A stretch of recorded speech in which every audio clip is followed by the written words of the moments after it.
ಅರೆ, ನೀವು ಬಲೆಯಲ್ಲಿ ಹೆಂಗ್ ಸಿಕ್ಕಾಕೊಂಡ್ರಿ? ಇವರನ್ನೆಲ್ಲ ನಾನೇ ಹಿಡ್ದಾಕಿದ್ದು. ಆದ್ರೆ ನೀವ್ ಯಾಕೆ ಹಿಂಗ್ ಮಾಡಿದ್ರಿ ಬೋಲಾ ಅಣ್ಣ? ನೀವು ನಿಜವಾಗ್ಲೂ ತುಂಬಾ ಒಳ್ಳೆಯವರಲ್ವಾ? ಒಳ್ಳೆಯವನಾಗಿದ್ದೆ. ಸುಮ್ಮನೆ ಬಂದು ನನ್ನ ಮಗನಿಗೆ ಕೊಕ್ಕೊಡ್ದು ಅವನನ್ನ ಹುಷಾರಿಲ್ದೇ ಇರೋಕ್ ಮಾಡಿದ್ಯಾ. ಅದ್ರದ್ದೇ ರಿವೆಂಜ್ ಇದು. ನೀಲು ಪಕ್ಷಿ ಆ ಕಾಡಿನಲ್ಲೇ ಎಲ್ಲಾ ಜಂತುಗಳಿಗಿಂತ ತುಂಬಾ ಬುದ್ಧಿವಂತೆ. ಒಂದಿನ ಎಲ್ಲಾ ಪಕ್ಷಿಗಳು ನದಿಯ ಕಡೆಗೆ ನೀರ್ ಕುಡಿಯೋಣ ಅಂತ ಹೋಗ್ತಿರ್ತಾರೆ. ಆಗ ಪಾರಿವಾಳಗೆ ಒಂದು ಚೇಪಿಕಾಯಿ ಕೆಳಗಡೆ ಬಿದ್ದಿರೋದು ಕಾಣಿಸುತ್ತೆ. ಅರೆ ವಾ, ನನ್ನ ಫೇವ್ರೆಟ್ ಪೇರಳೆ. ಸೋನು ಅಣ್ಣ, ಕೆಳಗಡೆ ಹೋಗ್ಬೇಡ. ಇಲ್ಲಿ ಅಕ್ಕಪಕ್ಕದಲ್ಲಿ ಚೇಪೆಕಾಯಿ ಮರನೇ ಇಲ್ಲ.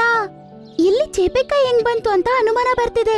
ನೀನು ದಯವಿಟ್ಟು ಕೆಳಗಡೆ ಹೋಗ್ಬೇಡ, ಸರಿನಾ? ಅರೆ, ಯಾವ್ದಾದ್ರು ಪ್ರಾಣಿಯಿಂದ ಮಿಸ್ ಆಗಿರ್ಬೋದು.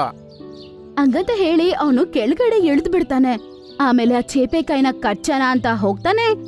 ಅದೇ ಸಮಯದಲ್ಲಿ ಕೆಳಗಡೆಯಿಂದ ಬಲೆ ಬಂದು ಅವನನ್ನ ಬಂಧಿಸ್ಬಿಡುತ್ತೆ. ಆಗ ಮರದ ಹಿಂದ್ಗಡೆ ಬಚ್ಚಿಟ್ಕೊಂಡಿರುವ ಮಂಟು ಬೇಟೆಗಾರ ಆಚೆ ಬರ್ತಾನೆ.